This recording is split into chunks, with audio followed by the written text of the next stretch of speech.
Amados irmãos, a paz do Senhor. Que alegria estamos juntos mais um dia. E hoje estaremos juntos vendo Romanos capítulo 3. Aqui quem vos fala é pastor Gedeon Júnior. Vamos juntos então. Quando pegamos Romanos 3, do versículo 1 ao 9, Paulo sepulta completamente toda e qualquer arrogância do povo judeu por terem sido povo escolhido e os coloca de forma tranquilamente junto com todos os outros. Se não, vejamos o querido versículo 9, quando diz que se conclui: temos nós qualquer vantagem? Não, de forma nenhuma, pois já temos demonstrado que todos, tanto judeu quanto gregos, estão debaixo do pecado.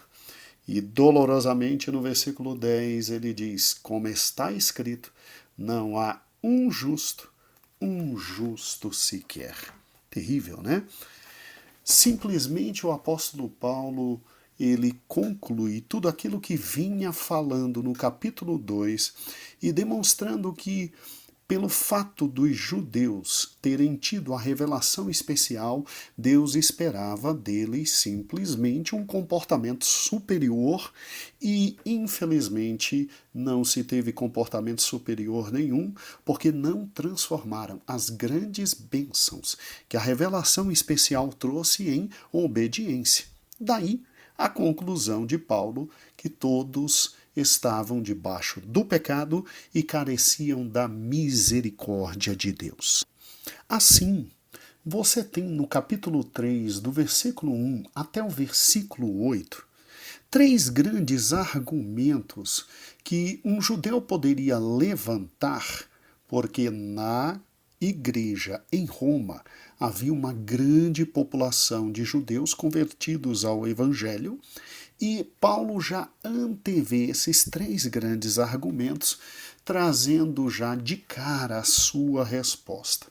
Nós não temos tempo aqui para poder aprofundar a palavra de Deus com os irmãos e analisar cada um dos três argumentos. Mas creio que o mais forte de todos é realmente o primeiro, que diz exatamente assim em Romanos capítulo 3, versículo 1. Qual é, pois, a vantagem do judeu? Ou qual a utilidade da circuncisão? Ou seja, alguém na congregação poderia, depois de as amadas oitivas do capítulo 2 de Romanos, perguntar assim: peraí, mas esse homem que está vindo para cá e que quer conhecer a gente e que quer pregar aqui o evangelho dele, ele arrebenta a gente. Pelo amor de Deus, qual é a vantagem então de ser judeu ou a utilidade da circuncisão? Em termos mais simples. Então, ser judeu interiormente é o que importa, como esse Paulo diz. E que história é essa de circuncisão do coração? É o que realmente vale a pena. Qual é a vantagem, então, de ter pertencido a Israel, de ter trabalhado com a Torá, de ter tentado viver no culto? Qual é a vantagem? Esse homem está absolutamente louco. Este argumento, levantado na igreja em Romanos, ao lerem a primeira parte da epístola de Paulo aos Romanos, poderia trazer para Paulo um mal-estar coletivo tão grande que dificilmente, talvez, muitos dos irmãos poderiam estar com ele e ele abençoar e ser abençoado por eles. Por isso que o apóstolo Paulo, já identificando esse tipo de problema que poderia passar, ele já vem e ele já responde: olha, ser judeu tem vantagem e muita vantagem. Tanto é que no versículo 2 ele responde: muita vantagem sob todos os aspectos, principalmente porque aos judeus foram confiados uns oráculos de Deus. E Paulo, com receio do mal-estar que poderia gerar tudo aquilo que ele tinha colocado no capítulo 2, ele chega a tocar no mesmo assunto no capítulo 9, mostrando a vantagem do judeu. Olha que interessante o versículo 4.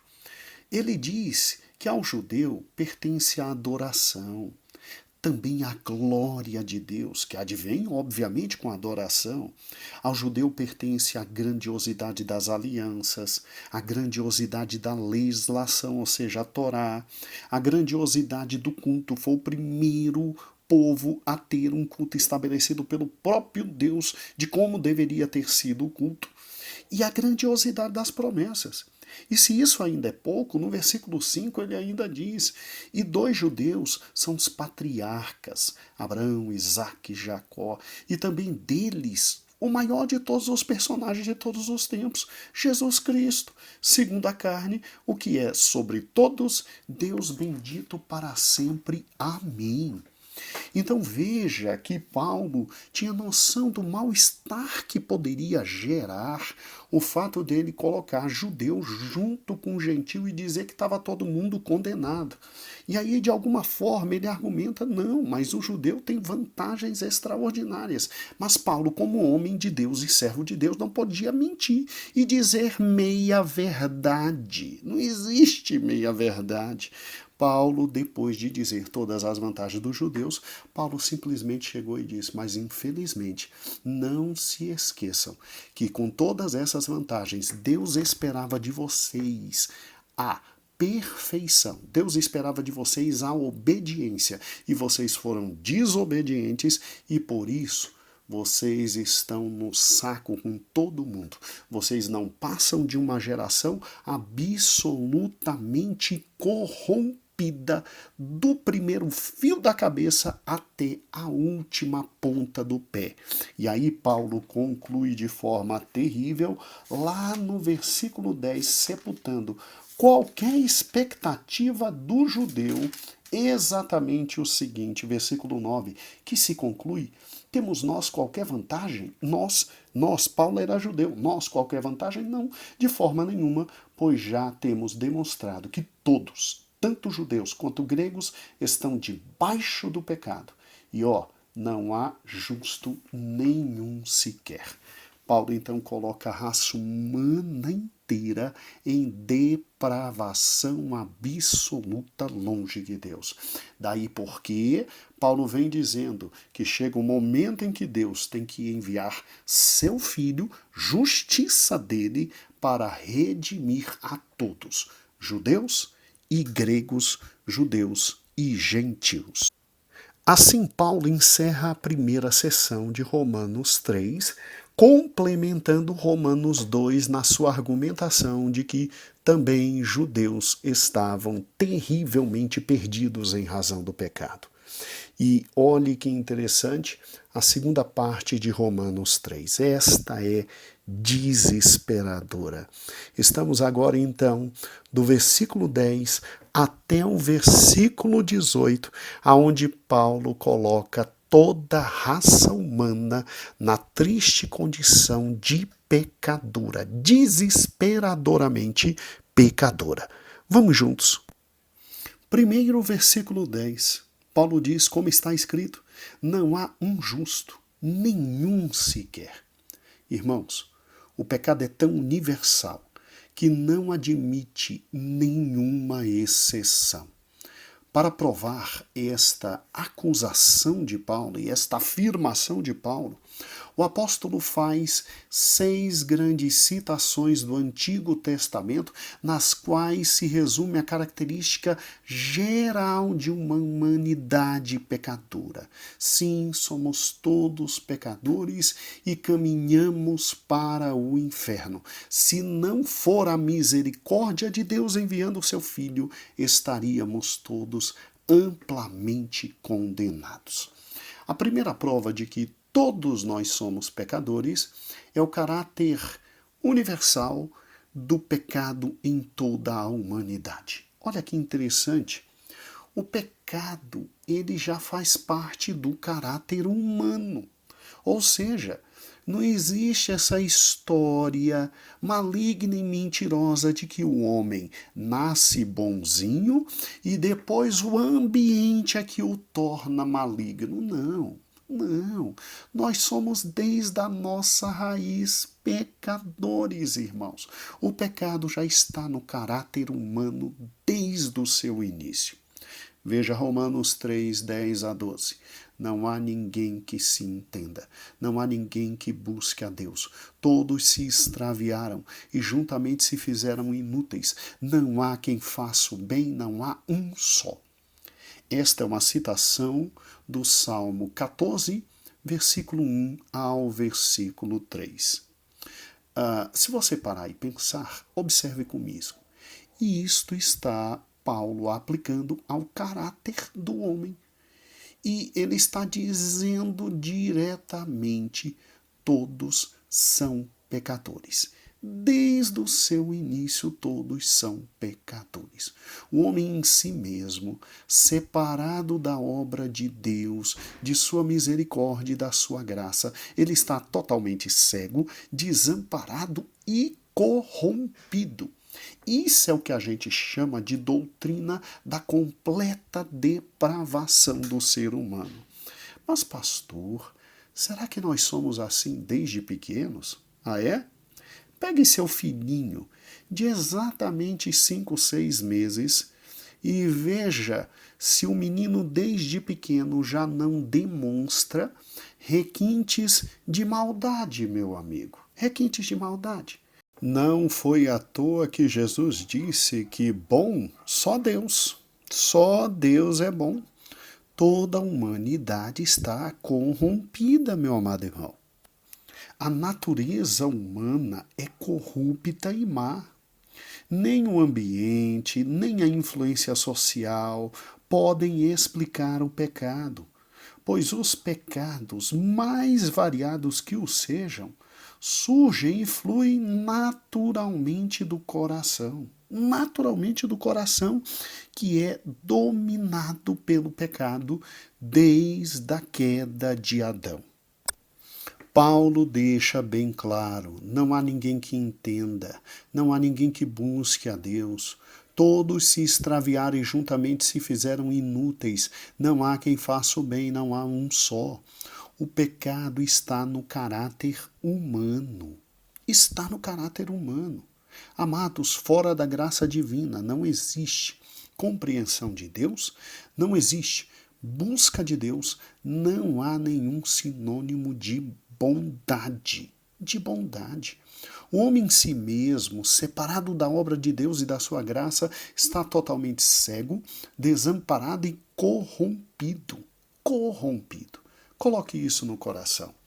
Se não bastasse já termos, desde o primeiro homem pecador, Adão, trazendo no nosso DNA esta voluntariedade para o pecado, esse desejo pelo pecado, esta infeliz característica de que o pecado em nós habita, o pecado habita também no discurso humano. Olha que interessante, Romanos capítulo 3, versículo 13 e 14. Paulo diz assim: a sua garganta é sepulcro aberto, com a língua tratam enganosamente, peçonha de áspide está debaixo dos seus lábios, cuja boca está cheia de maldição e amargura. Amados irmãos, aqui observamos uma referência aos diferentes órgãos da fala e cada um exercendo o seu poder, infelizmente, sob o controle do pecado.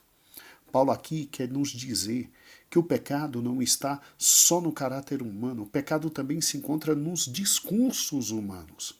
Raciocine comigo. A garganta é comparada a um sepulcro. Isso se refere ao homem brutal que parece querer matar alguém. É triste, absolutamente triste. A língua que Deus nos deu para ser um instrumento doce, que possibilitasse cantar todas as maravilhas e bondades de Deus e seu amor como instrumento melodioso, a língua, infelizmente, trata enganosamente. enganosamente. É meio de passar a perna nos outros. Os lábios falam calúnias e falsidades.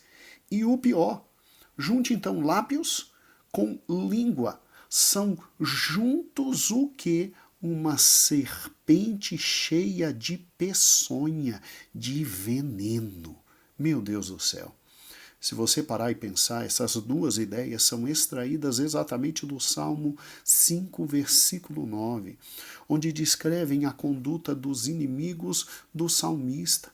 A proposição é extraída também do Salmo 140, versículo 3, que declara que os lábios que falam tais calúnias e falsidades são como a língua de uma serpente cheia de peçonha. Cheia de peçonha. Por isso que Paulo diz, peçonha de áspide está debaixo dos seus lábios, ou seja, em suas línguas. Meu Deus do céu. E a quarta ideia vem exatamente do Salmo 10, versículo 7, que descreve a maldade que é lançada em rosto por uma boca que está cheia de maldição e amargura. Olha o que o pecado fez com a humanidade. E se o pecado estivesse só no caráter humano e no discurso humano, talvez não fosse tão terrível. Mas Paulo, em Romanos capítulo 3, do versículo 15 ao 17, ele diz que o pecado também está no comportamento humano. Veja o que Paulo diz: os seus pés são ligeiros para derramar sangue, em seus caminhos há destruição e miséria, não conhecer o caminho de paz. Essas acusações são extraídas de Isaías 59, 7, 8, onde o profeta acusa a nação de Israel por sua terrível corrupção. Os pés, como emblema de caminhar, simbolizam todo o comportamento. O homem age sem consideração para com seu próximo, sem medo de comprometer o seu bem-estar e até mesmo a sua vida. Ele oprime seu irmão, enche sua vida de infelicidade, de modo que o caminho marcado por tal procedimento é regado pela lágrima dos outros. Que coisa terrível, que coisa terrível. E fechando o lastimável estado da humanidade, onde os judeus também estavam presentes e não só os gentios. O versículo 18 nos dá exatamente a causa de todo esse proceder pecaminoso, ou seja, a falta do temor a Deus, ou seja, não há temor diante dos seus olhos, não há temor de Deus diante dos seus olhos. Se o temor de Deus é o princípio da sabedoria, como está em Provérbios 1 e 7, e se não há na humanidade temor de Deus, então é óbvio, essa é a maior marca de seres que estão absolutamente destinados à morte eterna. A conclusão não poderia ser outra. Olha o versículo 19. Ora, sabemos que tudo o que a lei diz aos que vivem na lei, o diz para que se cale toda a boca e todo mundo seja culpável perante Deus, visto que ninguém será justificado diante dele por obras da lei, em razão de que pela lei vem o pleno conhecimento do pecado. Ou seja, Deus então em sua misericórdia manifesta a sua lei, e ao olharmos para a lei, vemos exatamente que estamos absolutamente perdidos, porque não há homem que cumpra a lei perfeita e justa de Deus. A lei diz, não matarás, e nós matamos. A lei diz, não adulterarás, e nós adulteramos. A lei diz, não deseje, e nós desejamos. Se você olhar só para Êxodo 20, só Êxodo 20, os 10 mandamentos, você vê que não tem como, sempre um ou outro nós caímos. Por quê? Porque estamos em pecado. A humanidade toda é pecadora diante de Deus. Diante de Deus. Amados irmãos, o quadro não poderia ser outro e a conclusão não poderia ser outra.